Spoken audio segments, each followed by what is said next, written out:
Hi మొగుడా. తీయా నేను పెడతాలే. ఏయ్ నేను పెట్టేశాను వెళ్ళు. షో షో మీరా ఉందనంటున్నావా? 30 seconds. వాడు జాలీగానే ఉన్నాడు. 25 seconds. 15 seconds. 10 seconds.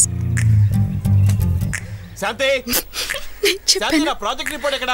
నన్ను అడిగితే ఇక్కడేగా పెట్టాను. వస్తున్నా అరకు. తీయతని శాంతి రేపు నేను ప్రెజెంట్ చేయాలి. ఆ పేపర్ శాంతి నా రిపోర్ట్.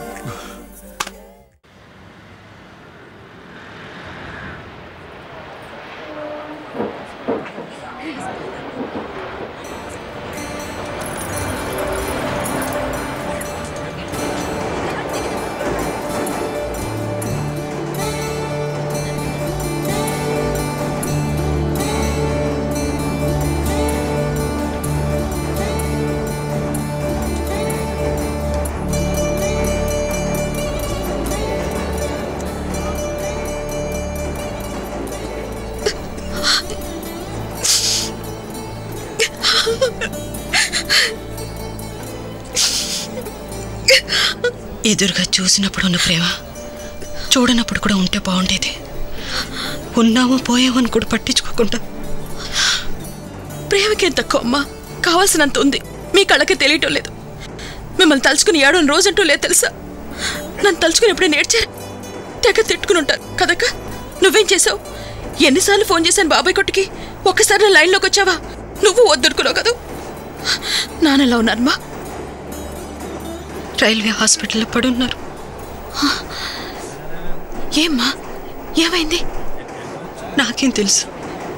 నేనేమన్నా చదువుకుందానా? అదేంటి ఏమన్నారే?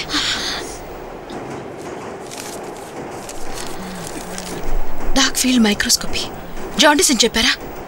వెంటనే డయాగ్నోస్ చేశారా? ఎందుకు మా హాస్పిటల్ అడ్మిట్ చేశారు? నాన్న నేను వెంటనే చూడాలి. మనిద్దరం కలుసుకున్నట్టు ఆయనతో అనుకో. నిన్ను చూస్తే చాలా ఆయన కోలుకుంటారు.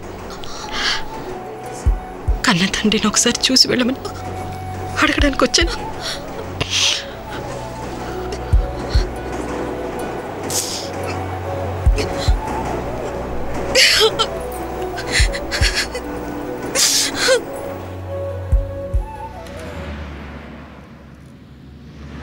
హాయ్ కార్తీక్.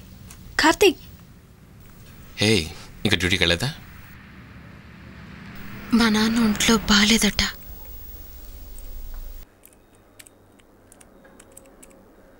మనం వెళ్ళి మనకు అమ్మ నాన్న ఎవరు లేరు. నాకు నువ్వు, నీకు నేనే. నువ్వేగానో. ఆయన రైల్వే హాస్పిటల్ అడ్మిట్ చేశారట. నీకెవరు చెప్పారు శాంతి? ఎవరు చెప్తే? నీకెవరు చెప్పింది? అమ్మ చెప్పింది. ట్రైన్లో మీట్ అయింది. ఇంటికి కూడా రాకుండా నాకు తెలియకుండా నీకు చెప్పిందా? కార్తిక్ నేను చెప్పేది కొంచెం విను కార్తిక్. ఆయన ఒక ఆర్డినరీ రైల్వే ఎంప్లాయీ. కష్టపడి అప్పు చేసి నన్ను డాక్టర్ని చేశారు. ఇప్పుడు ఒంట్లో బాగాలేదన్నప్పుడు నేను వెళ్ళకపోతే డాక్టర్ చదివి ఏం ప్రయోజనం? సరే నువ్వు వెళ్ళి ఆయన చూసిరా, కానీ నేను రాను.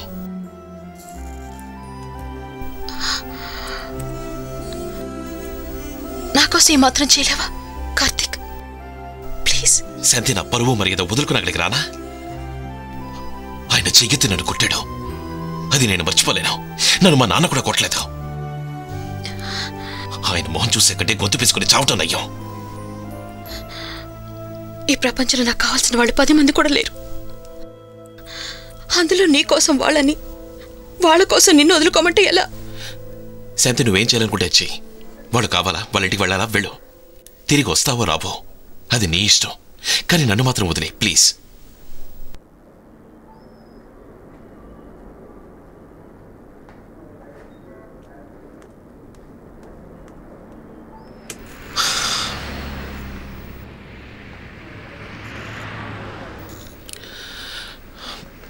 Sorry guys. నేను ఒక పెళ్లి చేసుకుని అల్లాడిపోతున్నాను. ఒక్కొక్కళ్ళు 2-3 పెళ్లిళ్ళు ఎలా చేసుకుంటున్నారు? రోహిత్ చేసుకుంటాడు చూడు. రెండా మూడా?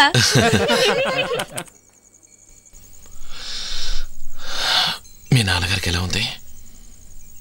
ఏమో నాకేం తెలుసు. అదేమిటి, నేను వెళ్ళి చూసిరమన్నానుగా. గొంతు పిసుకుని చావడున్నాయో అన్నావుగా. సరే, రేపిద్దరం వెళ్ళొద్దాం. వద్దు కార్తీక్, నిన్ను గౌరవించి నా ఇంటికి మనం వెళ్ళొద్దు.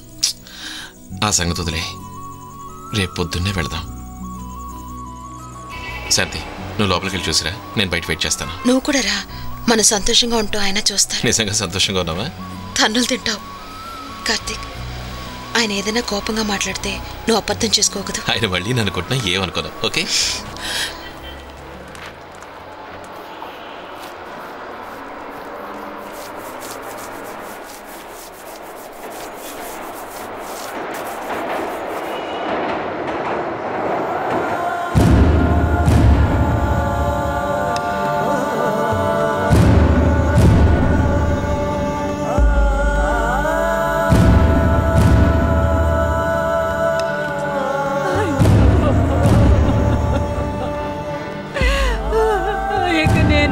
తమ్ముడు అని పిలవను. అయ్యయ్యో, ఏమి నిన్ననే రాకూడదా? నా తమ్ముడిని ప్రాణాలతో చూసేదానివే. అయ్యయ్యో, నా తమ్ముడు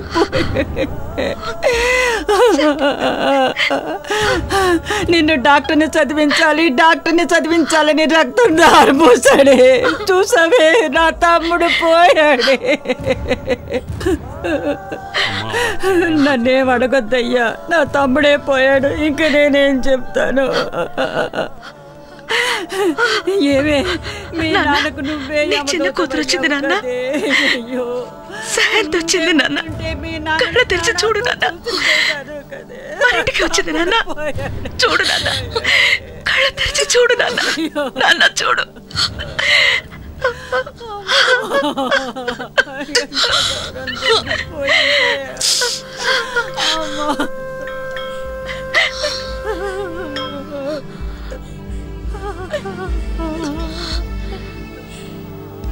నన్నెందుకమ్మా కన్నారు? ఎందుకమ్మా ఇంత ప్రేమగా పెంచారు? మిమ్మల్ని మొదటిసారి ఎదిరించి మాట్లాడినప్పుడు కాళ్ళు చేతులు వెరకొట్టి బొమ్మలు పడేస్తే ఇలా జరిగి ఉండేదా? ఎందుకు నాన్న నన్ను ఇంట్లోంచి బయటకు గెట్టేశారు? మీ తప్పే. నేను డాక్టర్ అవ్వాలని కలలు కన్నారు. నాన్నకు అది తప్ప వేరే ఆశ లేదు. ఆయనకు ఆరోగ్యం బాగలేనప్పుడు నేను లేననుకున్నారా? నీకెందుకే పెళ్లి పెటాకులను కొట్టి ఇంటికి తీసుకురాకుండా ఎందుకమ్మా నన్ను వదిలేశారు? నాన్నకి నా మీద అంత కోపమా? నా మొహం చూడకుండా వెళ్ళిపోయారు. నేను తప్పు చేశాను, పెద్ద తప్పు చేశాను. అమ్మా, నాన్నతో నన్ను క్షమించమని చెప్పమ్మా. అమ్మా, నువ్వైనా నన్ను క్షమించానని ఒక్కసారి చెప్పమ్మా. అమ్మ, కనీసం నువ్వైనా. లేవక్కర్లేదు, నువ్వెన్నన్నా ఒక్క నిమిషం మీ నాన్నగారిని ప్రాణాలతో మళ్ళీ నా ముందు నిలబెట్టగలవా? నీ వల్ల కాదు కదా. మరి మాట్లాడు, వెళ్ళిపో.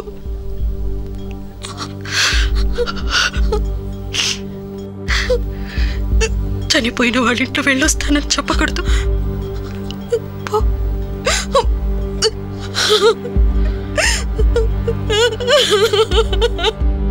ఒక పెళ్లి కారణంగా ఇంకో పెళ్లి ఆగిపోయింది. 2 ఏళ్లుగా విడిపోయి ఒకటి వల్లకాటి దాకా వెళ్ళింది. ఏ మొహంతో వెళ్ళి నేను శాంతితో ఇప్పుడు మాట్లాడినాం? చివరి వరకు నన్ను చూడకుండానే పోయారు. ఇటువంటి కూతుర్ని ఎందుకు కన్నానని దిగులుతో పోయారు.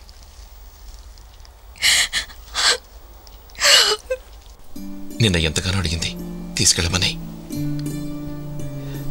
తీసుకెళ్ళుంటే కళ్ళారా చూసి మాట్లాడుండేది. పట్టుదలకు పోయి నేనే వద్దన్నాను.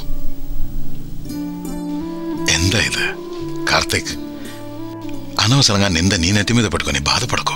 మా నాన్న ఎప్పుడు అంటుండేవారు, నిన్ను మంచివాడి చేతిలో పెట్టే నేను చచ్చిపోతానని.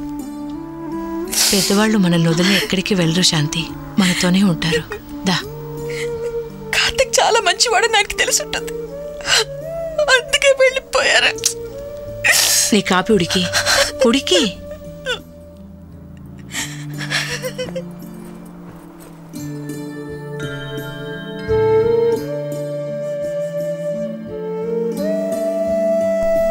ఎన్నాళ్ళు ఇలా నీలో నువ్వు కుళ్ళి ఏడుస్తావు? ఇంతకన్నా ఇంకేం చేయగలను? ఏడిచినంత మాత్రాన కోపం పోదు. నాకెవరి మీద ఎలాంటి కోపం లేదు. నా తెలివితేటలకి నా మీద నాకే కోపంగా ఉంది. నా స్వార్థాన్ని చూసుకుని నేనొచ్చేశాను, అందుకే ఆ దేవుడు ఇలా చేశాడు. ఎందుక దొంగ తిరుగుడు మాటలు? ముక్కుసూటిగానే చెప్పు, నేనే మీ నాన్న చెప్పారని. నువ్వు కాదు, నేను. ఇలా చూడు, ఏడిస్తే పోయిన వాళ్ళు రారు. నువ్వు ఇలా ఏడ్చినప్పుడల్లా ఎందుకు ఈ పని చేసావని నన్ను అడిగినట్టు అనిపిస్తోంది. ఒకవేళ నీ ఉద్దేశం అదే అయితే చెప్పు, నా దారి నేను చూసుకుంటాను, నువ్వు సుఖంగా ఉండు. నువ్వెవరినా అంటావు? నీకోసం అయిన వాళ్ళందరినీ దూరం చేసుకుని ఒంటరిదాన్ని అయ్యానుగా. నా తలరాత అనుకుని నేనే వెళ్ళిపోతాను. అయితే పో. ఇక ఈ జన్మలో నాతో మాట్లాడుకో, ఇప్పటికి చాలు.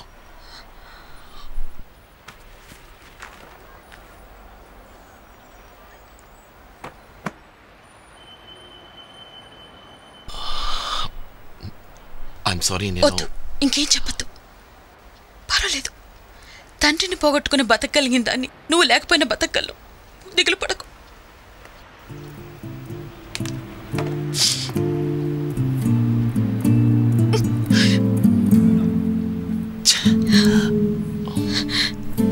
నన్ను వదిలి వెళ్ళకు.